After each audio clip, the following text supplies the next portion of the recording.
Hello, everybody, and welcome to Entrepreneur Life Show. It is Thursday.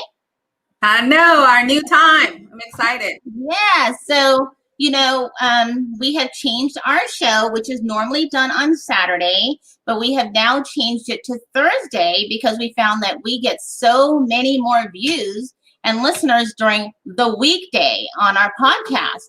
And so now we are trying to, of course, we want to, you know, provide for our listeners on all of our podcast platforms. So here we are on Thursday morning. I'm Rose, one of your hosts of Entrepreneur Life Show and the founder of McDonald Bookkeeping Services. And I'm here with... Hi, everyone. It's Tamara, co-host of Entrepreneur Life Show and the founder of SWHR Consulting. And today we have a very special guest. He's going to help us get our zen back through entrepreneurship. His name is Nanda. He's a former serial entrepreneur. His focus is on a healthier version of himself and helping other businesses, again, get their zen back in entrepreneurship, because we know as business owners, we kind of run ourselves ragged, and sometimes we need a moment to regroup and think about our health. And he found that during his journey as an oral care company, where he kind of did the same thing, he went through a lot of mental and physical health issues. And because of that, he kind of transitioned the way that he does business and how his health impacts how he does business as well. And so today we're excited to have Nanda on the show to kind of share with us his experience as an entrepreneur and why he, regrouped and make sure that the healthy side of him is back in order for him to be a successful entrepreneur, and kind of will share that same journey with us. So Nanda. Okay, let's get him on the screen so everyone. Hello, how are you? Hi, girls. How are you? Good to see you. Welcome to our show. Thank you for accepting our offer to come on the show. We always look for people who can provide tangible, realistic, and helpful tools to help business owners, as well as people just in their personal life. So maybe you can kind of tell our guests a little bit about you, what you do. Wonderful. So as Shamara was saying that I'm a serial entrepreneur. Actually, I am still an entrepreneur. But entrepreneur is an entrepreneur. You have this entrepreneur gene in your system. Means I would tell you quickly my story. Yes. I originally come from New Delhi, India, and then I went to study further in Russia. And from Russia, I came to New York, and I was thinking maybe, should I pursue what I studied, or should I start a business? Because I had this entrepreneurial bug in me. I started a small business at that time, single person operation in a country that I did not know at all, 1998, with very little capital. And it was a company called Dr. Fresh. And we ended up, I knew the way that I would make a mark in this country is by innovation and by doing something that nobody has done before. So my idea was, let's sit down on a piece of paper and a sketch pencil and study the entire market and find where do I stand and what do I do different, so that it is not something that I need to butt my heads with big guys, because I don't have the resources of big guys. At that time, it was Procter & Gamble and Colgate, and Reach, which was Johnson & Johnson, and Aquafresh, which was GlaxoSmithKline. So these four guys had all the space in the market, and I did not have literally any ways that I could go against them. So I said, what do I do that they are missing out on? And that's when I found that nobody is actually paying attention to dollar stores. And dollar stores were mushrooming left, right, and center during the 1998 time. Yeah. And I felt that if I could actually make a toothbrush that's as high a quality as Colgate or Oral-B and still provide a very high value to a consumer at dollar store, I might get a chance. And I was right. So I got my first break with 99-cent stores, which is in Los Angeles, and I never saw back. The owner at that time, Dave Gold, was so impressed. He gave me like a 4-foot section, and he says, "All I need is 50 cents. Anything you can get me for 50 cents, and I will test you out for 6 months. If you can outsell what I have today, I'll open up the floodgates for you." And I literally sold 2.7 times of whatever he was selling in that space. So I created a line of toothbrush with which was equivalent in quality to a Oral-B or a Colgate, and made 2 or 3 or 4 or 5 for $1 and brought them. And my brand was Dr. Fresh, which was my nickname in my medical college days. So I literally had a big break there. But the real big break came because I knew that only 19, but once I was in the 99-cent stores, obviously their competitors were people like Dollar Tree, and there were a lot of other smaller dollar stores like Greenways, Greenlands, and Dollar Mania, Dollar Land. I kind of started pouncing relentlessly, persistently, calling them and trying to get into those stores. But I was Mhm. not getting any success in regular retailers like Walgreens and Walmart. Mhm. So I knew I need to do something extremely different to get in there. So one idea was doing private label for them, which I tried, but I saw that quickly that private label was means to no end. Like it would just keep drowning every year in pricing, and I would like be shuffling my cards, $1 from one pocket to another. So I said, why don't I innovate? So I innovated, and I came up with a toothbrush that lights up and teaches kids how long to brush. And that I named it Firefly, and that toothbrush became the number one selling toothbrush in the world. So that's kind of my journey. Now I had the cash flow, and I also wanted to secure the Firefly. So what I did was I went ahead and secured the Firefly by licensing brands like at that time it was Bratz and Barbie and Hello Kitty and Marvel and all those Disney characters. Now, initially, nobody was ready to give me a license. I started with Peanuts, which nobody wanted. I proved myself, and then I got Garfield, and then I got slowly everybody started coming to me, and I got Marvel and Disney and everybody else. So it took me some time, but I came in, I proved myself at every which way, and I conquered. So it was nothing came easy to me, as they said. I had to really work hard for every little thing. Now, coming to the next phase, once I had the cash flow, I 2008 hit, and I knew it's not time to sleep. It's time to get active, because a lot more people. I always believe that if you plan and if you think through what you're doing, Mhm. makes things much easier. A lot of people just keep doing the same thing. I take I take a day off from my routine every 3 months, and I shut my phone down. I keep my computer on with obviously with internet on it, but I shut my phone down. I really rent a room in a hotel or go Oh, out somewhere uh-huh. and where nobody disturbs me, nobody knows where I am. And I sit down and I think, what am I doing that I could do different?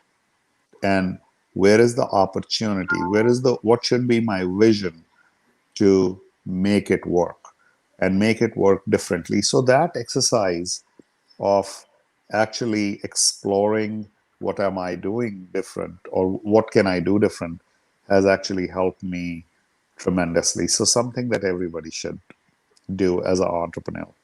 And but in this whole process, I forgot one most important thing. And the most important thing is, if you don't have good health, wealth is useless. And if you don't have good health, all your family and friends, they can only say, "Oh, I like the guy," or I really like the person," but they can't take your pain away with them. So they can be they can only do so much. So you have to take care of yourself. I forgot that, as does most as do most entrepreneurs, because when success is coming and you're doing things that really are making a difference, all of a Mhm. sudden you forget what you need to do is you need to slow down and actually take care of your health, or live a more balanced life. So that's one point. There came a point where I was eating Jack in the Box or McDonald's every day. I was drinking Coke. I was sitting on my chair for 8, 10, 12 hours every single day. And I ended up gaining like 40 plus pounds from where I was. Until one day I had a little chest pain, and my secretary called 911, and I was sweating. So they took me in the hospital, and thank God it wasn't a heart attack or anything, but it was an anxiety attack, according to the doctor. And he told me that you just do you know one thing? And then this friend of mine, who's also a doctor, who was my classmate during my school days, he came to meet me and he says, "Do you know the destination is death?"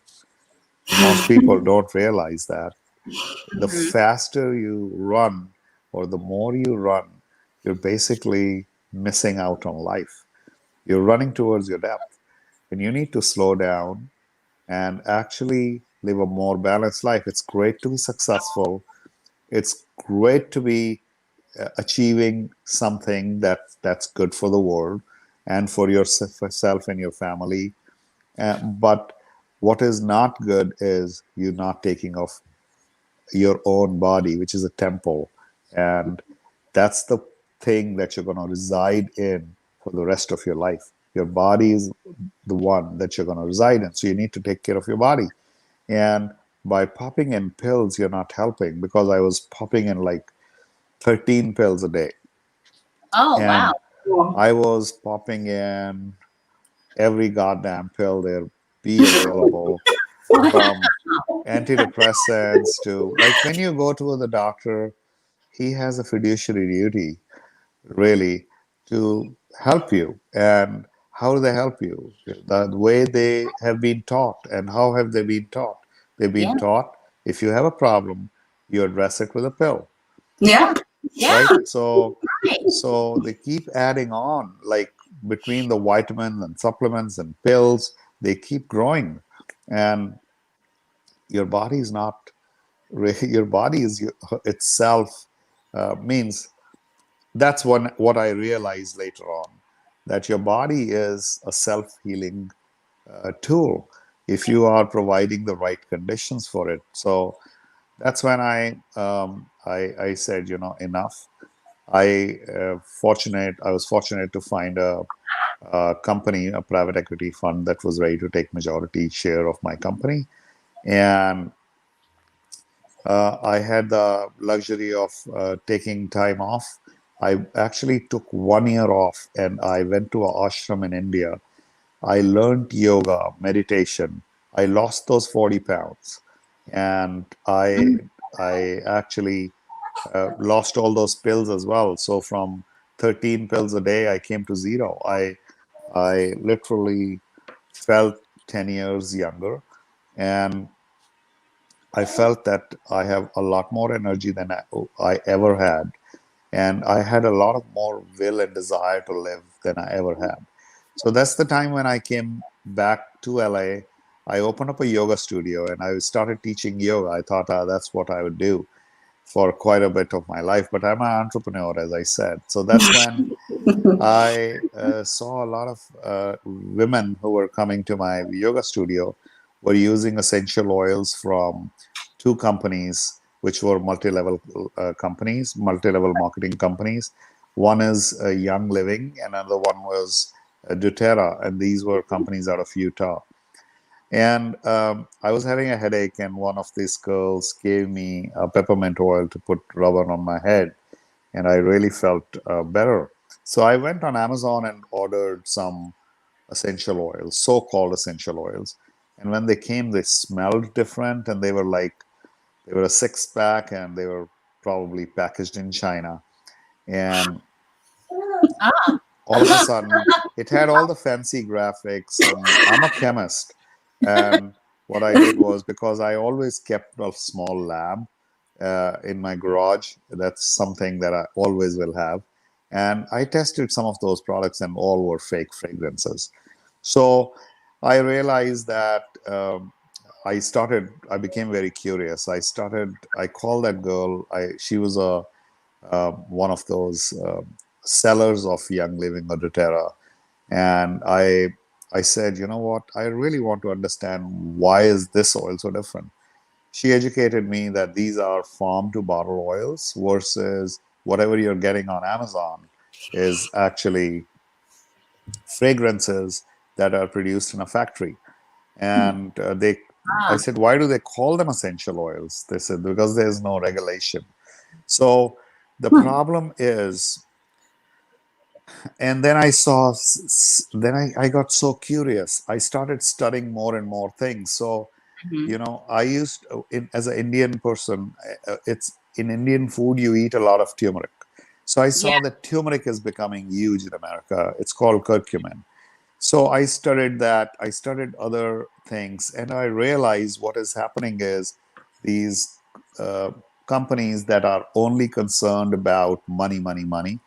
What they did was, a lot of the curcumin powder that we had in our household that we were eating, actually, or the what do you call, the turmeric powder, was actually devoid of curcumin.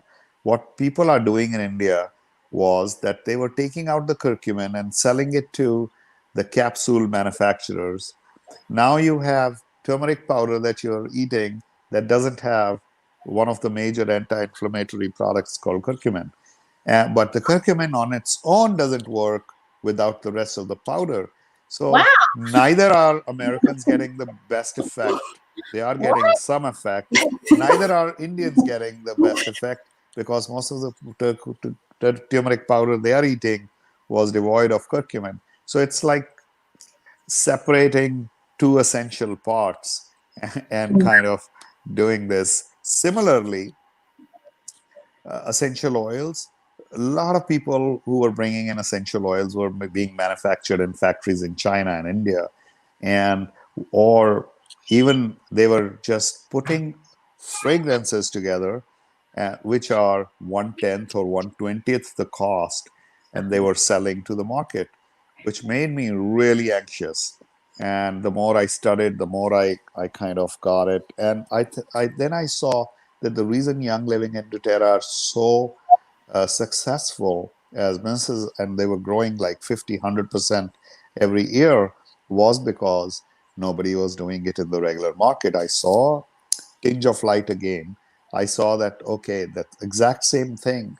When I went to the drawing board, I said, this is something that I need to do. I need to copy the model of Young Living in doTERRA, farm to bottle, and bring it to retail to people who cannot afford the $50 bottle that they are selling for peppermint oil, which Right. is 10 to 15 times more than it should be, and bring a real product to people who shop at Walmart or people who do not have so much money. So it was more like a social entrepreneurship project early on for me, where I said, I'm going to take care of people with aromatherapy, which I really started believing in, especially after one incident where I actually took a couple of drops of oregano oil diluted in, and it's helped me stop my Claritin.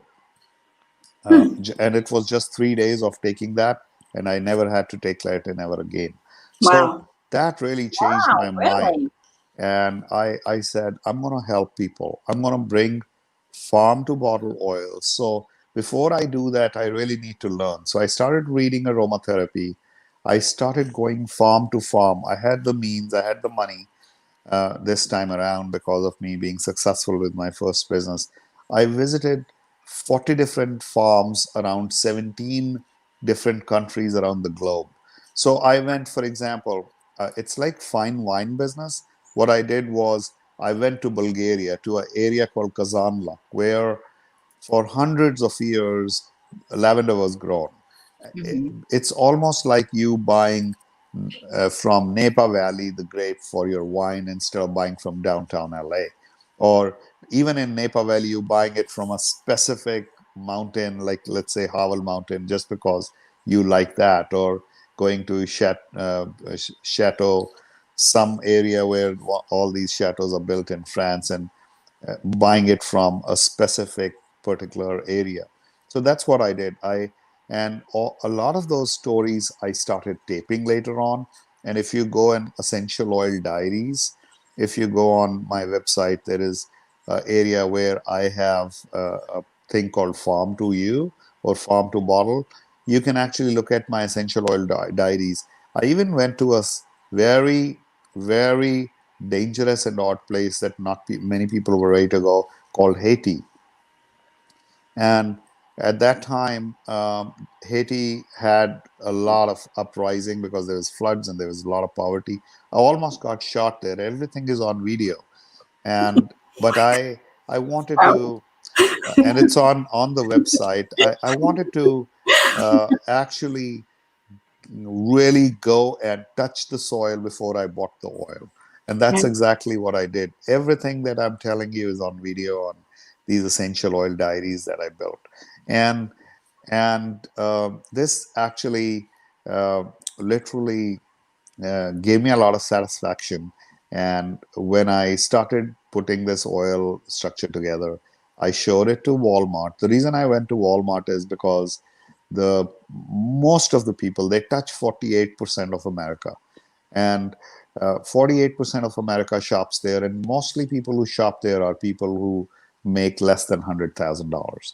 People who are making more money can always get their oils at more expensive places, and they may not know, they may still be getting bad oils. But I wanted to get the best product to the people who actually least can afford it. So people who are 40 to 50 to 60 to 70,000, I wanted to bring them a doTERRA or Young Living quality or even better. And that's exactly what I did. So this was more cause-based thing that I wanted to prove and do, and I've been very successful to do it. So when I told the whole story to the buyer at Walmart, the buyer at Walmart really understood. His name was Charles Greathouse. And incidentally, he was himself really involved with essential oils. And he was somebody who was passionate about bringing aromatherapy out to the people. He gave me a chance. There was another woman, Tracy, who gave me a chance as well. And between the two, I was able to get placement in Walmart right against big companies like Nature's Bounty. When Walmart realized that what I'm doing, I'm getting farm to bottle product, extremely high quality at prices that are unbelievable. They gave me the entire shelf exclusively in the vitamin department. Now they do keep a lot of other brands in non-vitamin area. When I say vitamin, that's the pharmacy area, and that's where they sell therapeutic product. And there is still a lot of essential, so-called essential oils, fake, which I don't believe they are essential oils. In other areas, like if you go to home decor, you'll find things that you put wax warmers, and you even Mhm. find Yeah. air Yeah. fresheners that say small, very small, they write inspired by, and then very big they write from essential oils. So Um, so so that's the kind of crooked marketing techniques that a lot of billion-dollar companies have been doing and faking public. And I was so upset, and I wanted to bring something real. And I feel satisfied, even though people still don't get it. But at least I sleep better thinking that I've been able to bring something really cool to the public. Now, why I got all this is because when I went to yoga, I actually learned yoga has three aspects. And these three aspects are not only essential for your body and your mind, they're also essential for your business. Mm. Yoga teaches you everything. So, yoga teaches you three things, which is, and truly, a lot of people, when I talk to them about doing yoga, they said, "Oh, I'm not flexible. Oh, I'm overweight." You actually, when you look at yoga being done in Equinox with in those stretchy pants from Lululemon, that's not necessarily yoga. That's more gymnastics, and right. And yoga is a way of life. Yoga is a Yeah. way of life. So for yoga, you're actually not competing with the girl next door. You're competing with yourself. You're not competing with anybody else in the world except yourself. So let's say if you're able to move your neck up till here, if in after a month of practice, if you're able to do it up till here, that's what it is all about. And yoga teaches you strength, and strength not only in the body and the muscles, but strength in your mind. So then whenever there are adverse times, you're strong enough to really fight with those adverse times. And and and whenever you have adverse times in your business, like nowadays a lot of business, I have a friend who has 10 restaurants and he's really struggling and shutting them down one by one, and strength to fight them and find other ways of means income. He's come up with online things. He's coming up with other things to where he's doing a lot of takeouts and he's doing outdoor seatings, and he's so strength to actually face the tough times. Then the other thing yoga teaches is flexibility. So a lot of us are very inflexible, not only just in our body, but also in our mind. So as you practice, you learn flexibility in your body. You also start to become flexible in your mind. Okay, if I'm not going to just stick to one particular routine. If a lot of people say, "Oh, I am too old to be online. I'm good enough offline." But if you are flexible enough to just wait and listen, there may be easier ways to do it online. And there may be at your age and your time, you could still do it. And a lot of people say, "Oh, I don't like computers." It's okay not to like computers, but there may be easier things, options available. You just have to open your minds and be flexible. And the last thing is being balanced. So you see a lot of yogis standing on one leg. It's not about you trying to do you being able to do that. You can start with that, and you can actually take some help to stand on one leg. But simultaneously, balance in your mind means not only are you taking care of your business, you're also taking care of your body. You're also taking care of other aspects of life that are important. You're also actually spending some part of your time knowing the world. You're also spending some part of your time actually interacting with your loved ones and really actually taking care of them. So it's all about being wholesome, and that's what yoga teaches: strength, flexibility, and balance in every sphere of life. And it also teaches you how, at the end of the day, we are all going to go away. Whatever is here is going to stay here. You came in naked, you're going to go as dust. So it is best that you realize that early on rather than realizing it later in life when you're sick and riddled with problems. And that's what I believe is the lessons that I learned after going through this traumatic experience of going into a hospital with anxiety attack.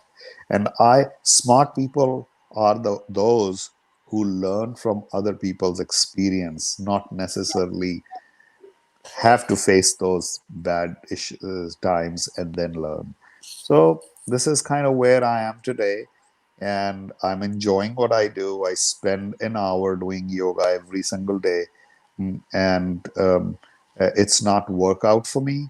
I actually, even if I'm sitting with my eyes closed, it's it and really breathing in and out. Uh, to me, that's part of yoga, and that's part of understanding myself better. There's a million thoughts that come to me. A lot of people, whenever I tell them that, is they say, "Oh, I got so many good ideas while I was doing yoga, but I couldn't write them, or I was doing meditation, but I couldn't write them down." Believe me, you don't have to write them down, because a lot of good ideas would come and go, but the really good one will sit in, and you'll get it back So you once you're done. created it. You actually know what's in your products. I mean, you can actually say, "I know everything that is in my product." Right. For people who just 100%. 100%. So I actually have a gas chromatography mass spectrometer, and we test every oil from seed to shelf. Every aspect of every oil is tested, retested, and third time tested through a third party. So that is something very unique to us, and I take it seriously. For me, this is like I literally take it to the nth degree. I'm very, very paranoid about ensuring that every drop of oil actually has my name on it too, my family name on it. It's Guru Nanda, which means teacher Nanda. That was the name of my yoga studio. So it's my family name online if you're taking my essential oils. And I want to make sure my reputation and my family's reputation is always maintained. We saw that there's like a 6-step process. Could you tell us a little bit about that? Which yeah, one? the Which one six, did Your 6-step process.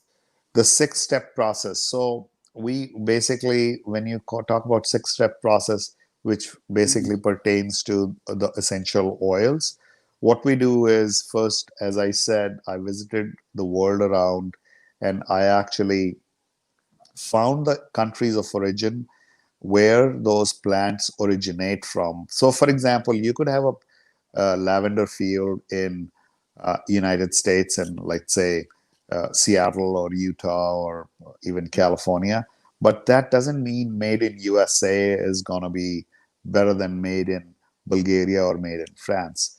uh-huh. And so I went to every essential oils country of origin where they were originated and where they've been grown for hundreds of years. Then there are specific areas where you go to, which is very conducive. There is specific sunlight, there is specific rain, there's specific soil that actually tells you, okay, this place is where the best crop is going to be. And this is where, let's say, for example, lavender oil. There is the lavender oil constitutes of linalool or lavandula acetate or linaloyl acetate. So I actually check which area has a certain ratio which is the best in the world, or which would smell the best in the world, and I actually go to those particular areas. So everything that I do is a art and science combination.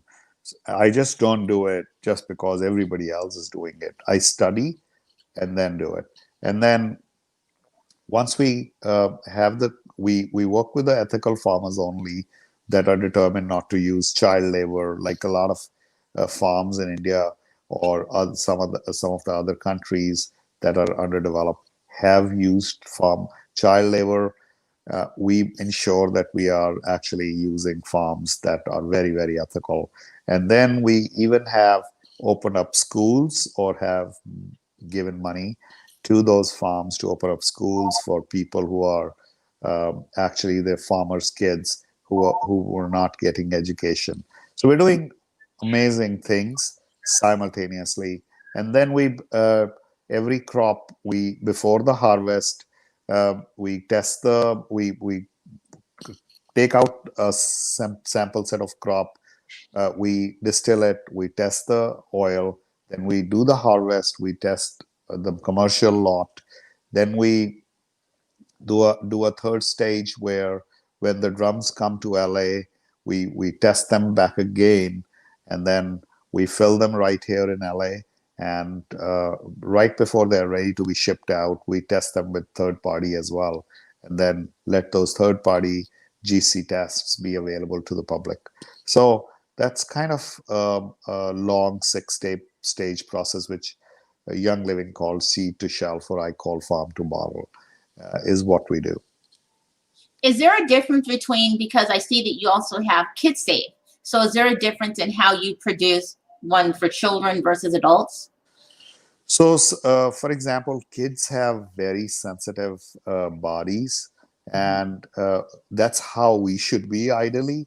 But as we grow up, we kind of become desensitized to a lot of things. For example, I gave melatonin to two of my friends from India, and one of the friends had never had too many pills in his life, versus the other friend was a pill popper. And the guy who didn't take any real pills in his life, they'd come from India, and they were, I knew they would not have a good night's sleep, and next day we had to go somewhere. So the guy who did not have enough pills actually slept like what they say is like a baby. Although I don't know if babies really sleep the best, but uh, uh, he slept like a baby. Versus if your body already is used to too many pills, you're Mhm. not sensitive enough. So similarly, taking that aspect, we went with oils that, and the dilution level for babies is a lot more. And the oils are specific oils that you cannot, some what we call hot oils, like for example oregano oil. You cannot just use oregano oil on a baby, versus and some other oils, like for example eucalyptus oil. You can use it, but you have to dilute it in certain ratio. So it's dilution and oil certainty that has to be used. Similarly for your pets too. Cat livers, for example. This is something very interesting. A lot of people in America have pets, and I was it's going to ask about that. so cat livers cannot process camphor, and a lot of fake oils being sold on um, Amazon I've seen, and other companies that are selling essential oils, which I'm not talking of Young Living and doTERRA, because those two companies really have done a good homework. A lot of other companies, what they are selling are a lot of times are fake oils. I've even seen them show up beautiful pictures showing as if they are from Bulgaria, which they are not. And I get really upset when people do that. But um, these oils, for example, lavender oil, a lot of the times it's lavandine oil.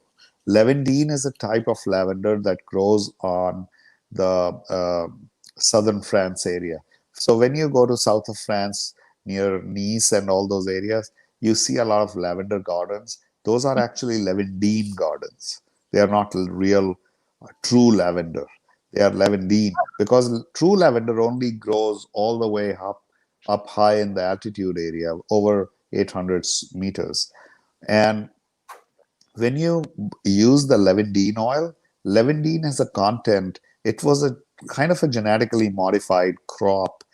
It was made because very early on in France there was a virus that was killing all the lavender plantations. So they modified it, and they added camphor to that content by kind of fusing it with uh, some of the other varieties. And that camphor, what it does is it keeps the bugs away, but simultaneously camphor is actually energizing, versus true lavender should be relaxing. Right.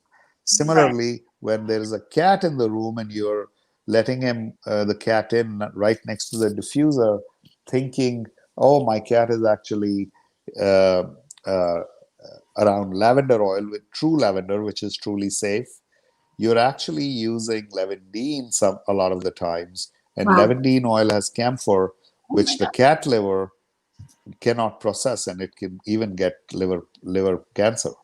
Cat liver cancer could happen. So to keep yourself and your pet safe, you have to really ensure you just are not being you're being smart. A lot of the times people spray those air fresheners around their pets. They need to Mhm. be very sensitive to what they are doing, and even their kids. Like I went to some friend's house, and the mom was spraying because the kid had pooped, and the mom was spraying all air fresheners right around the kid. And I showed them the ingredient list and the air freshener, and I asked the mom, go and Google some of these ingredients that are in this air freshener. And she did it, and half of them were carcinogenic. Oh So my I God. said, 4 year old or 2 year old kid, whatever, 1.5, 2 year old kid, and you're spraying him all over with air fresheners that are carcinogenic ingredients in it. Is that something you feel comfortable with? That was the last day she probably ever did that. Oh man. So, Now I have to go look at all my air fresheners. Wow. Yeah. So, so the big difference, let me explain you the big difference. The big difference between air freshener and essential oils is that essential oils are plant based, so our body metabolizes them as plant food. So whatever your body has to take, it would take. Whatever your body does not like, it would excrete through either sweat or through urination or through excretion. So body has its own way, or through respiration. So body has its own way of purifying itself, which I call the pure system, which is perspiration, urination, respiration, and excretion. Mike, so really I mean, how does a consumer like us know when something really isn't essential, or like it's not as 100% based as, they have the best, I guess, the best components, the best ingredients. How do we know? I think it is very uh, unfortunate that a lot of our industry is unregulated today, Mhm. especially the vitamin industry and the essential oil business. A lot of stuff that you buy is unregulated, so it's you have to just study, and you have to look at the morals and ethics of the company to make that choice. You cannot go by reviews on Amazon. That's the worst thing you can do, because when you see 5-star reviews on Amazon, I've seen, I ordered ashwagandha bottle, and I got a bottle with a little sticker on top of the bottle which said free bottle next time if you go and click here. When I went and clicked there, it says if you give me a 5-star, I'll send you a free bottle. That's the number one thing that's fraud, because then I realized 99% of those reviews were fake, because when you start reading those reviews, you realize these are all made up reviews. Oh, I got my bottle. I just had my capsule. It was the best in the world. So uh, I would tell you this review system has really Yeah. made it horrible Yeah. for Yeah. a lot of companies, because if you really want to stay truthful, you may only get 20 reviews versus somebody who's making it, either having, because a lot of companies in China, what they're doing is there is a lot of students, in Chinese students all over the country in universities. They have WeChat accounts where these people are paying them $20 to $30 per review if they go and buy a product and give a verified reviews. And they even have different IP addresses, so that Amazon cannot recognize them. Whenever you see 13,000, 20,000, 25,000 5-star reviews, I wonder. Normally, I have probably reviewed one or two products in my life, and I buy like hundreds of products on Amazon per month. And I would tell you, I normally review them when they are not good, Yeah. Right. right? And Yeah. when you see all those fake 5-star reviews, you need to be smart enough to understand, or you need to really educate yourself to understand this is not right. And then a lot of time you see 5-star, 5-star, 5-star reviews all the time, but when you go to their recent reviews, instead of seeing the top reviews, you'll see 1-star, 1-star, 1-star, unless they are doing that free bottle scheme, because the free bottle guys would sell their soul for that next free bottle Mm. without realizing they were just eating a placebo product, which was Right. not even really ashwagandha, or it was ashwagandha with literally nothing in it, or turmeric or curcumin with nothing in it. Mm-hmm. That's like the Better Business Bureau.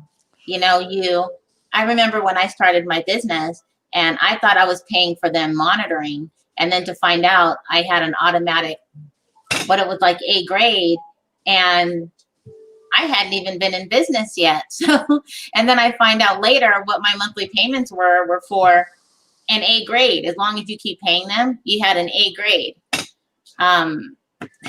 which makes me now question the Better Business Bureau. So, Right. yeah, as far as people on the site. So I get what you're saying. This was very informative. I'm like, seriously, I didn't even think about stuff with air fresheners in. When I buy essential stuff, I just look and it says natural. Well, I've heard things will say natural, but they're really not natural because if they're on And sorry about that. The biggest other scam that's going on is organic. Right. I saw that there is so many organic oils, essential oils on Amazon. If you really clubbed all of them, the world does not have enough organic land. Like I know a company in India, and I personally know that they have a 5 acre land for peppermint oil. And 5 acre land could only make a maximum of 125 kilograms of peppermint oil. Last year, they exported 8,000 kilos of organic peppermint oil. So what they do is they take a organic certificate for 5 acres, and they just keep using and reusing and reusing and reusing that certificate over and over, and actually not even selling. Forget organic, they're not even selling peppermint oil. They're selling a very cheap variety called mentha arvensis, or dementholized oil instead of peppermint oil. It's unbelievable what people are capable of doing, and it's unbelievable that the organic world is being so blindly being read by consumers, and so blindly being let in by USDA, and so blindly being used on Amazon. It's unreal. I that's one thing that really is flabbergasting, because there's no so much organic land, like land which you can cultivate without fertilizers, that is growing essential oils in the whole world. well, Thank you so much. This has been so informative. I think yeah, for me, because I've been always interested in the essential oils, but yeah. I was always a skeptic because of exactly everything that you've been, talking about. Like, who do you really know or believe to be the best oil, right? And so I'm glad that you verified that those two brands are, authentic. Because everybody's out there selling essential oils, and we just really don't know which ones we should go with. So that's helpful. Thank you. Yeah, Thank and you. that you found something, that you created something. And you can find the same quality or better at 1/10 the price from Guru Nanda. I'm not No. trying to sell, but Yeah. Yeah, yeah. Well, we definitely, before we end the show, and with our guests, to make sure they know where to find you. Although, of course, we didn't thank our listeners at the beginning. We always thank our hosts, but our listeners, but we're kind of excited about our guests today, so we forgot.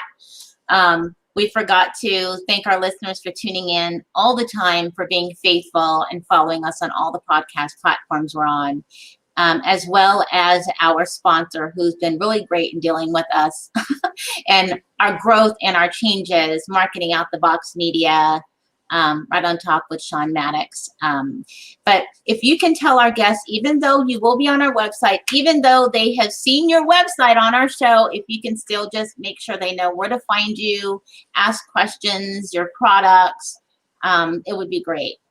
so they can find them on Walmart in the vitamin section. That's where they sell their therapeutic products, which is the pharmacy area. It's called Guru Nanda. They can also find them on Amazon.com, and they can also find them on Walgreens retail stores in the pharmacy department, like the vitamins, where all the vitamins are. We try to sell most of our products in the vitamin area, so that they can disassociate themselves from other people selling other products. There are a couple of retailers that we've been trying to get into and explain them the difference. The other big ones that we've yet not been able to convince them, because the big dollared big companies Mhm. actually have a lot of other aspects of making sure nobody else comes in. But finally, we hope we can get in other distributions. Well, thank you so much again, and for coming on our show, for being a great guest. Very, very informative. I'm going to say I'm going to read ingredients. I hope I plan, because that whole spray around the house thing really got me. You know, Right. that really got me. And so thank you again, and we will make sure that if anybody comes to us with any questions or want to get a hold of you, obviously check out our website, entrepreneurlife.show. You can watch the show live on replay. If you're listening on the podcast, you can watch it live on our YouTube channel, as well as right in our website, entrepreneurlife.show. And for those who are listening on their favorite podcast, you can also download our show and listen to all of our past guests and our upcoming guests. And so thank you very much again. I am very excited. I'm very impressed by you two, that you're actually taking this to the next level. Thank you. I'll actually delve in deeper with what you have done. This is amazing. Thank you so much for bringing me in. Thank you. And thank you for giving us Namaste. great wisdom. I'm going to definitely think about the yoga thing for sure now. Thank you. As I say, I do have certain breathing techniques on my YouTube page. You should look at them. And you can go on YouTube and look for Guru Nanda page, and start with some breathing. It's right under your nose. Perfect. Right. Thank you. Week. Namaste. Bye-bye. And to all before we exit the show, we want to make sure that we remind everybody of the upcoming event that we have going on, if you are unaware. So this is our very first event. We've grown so much, our show. And that is the Black Business Social Hour here, where we are hosting the Ladies of Entrepreneur Life show. So for those who have yet to get their tickets, and you are looking to get tickets, you can find the show on the tickets at Eventbrite. So tell them a little about our show, Shamar, our event coming up. Our event, man, we have so many great guests and speakers. You guys have to come out. It's on November 14th. Between 4 and 7 p.m. We're going to have some great food, great entertainment.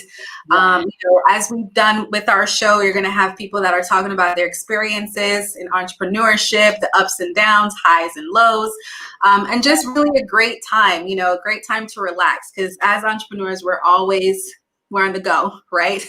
And so I think it's just taking a moment to relax and breathe again. And that's what our event is all about, because we understand entrepreneurship and we want to make sure that you have a moment to relax. So we're excited. And so as people who have been following us, our platform it's for everyone, but really a lot of business owners and or startups can really connect with us and our guests. If you check out a lot of our past guests, we really bring informative, tangible people.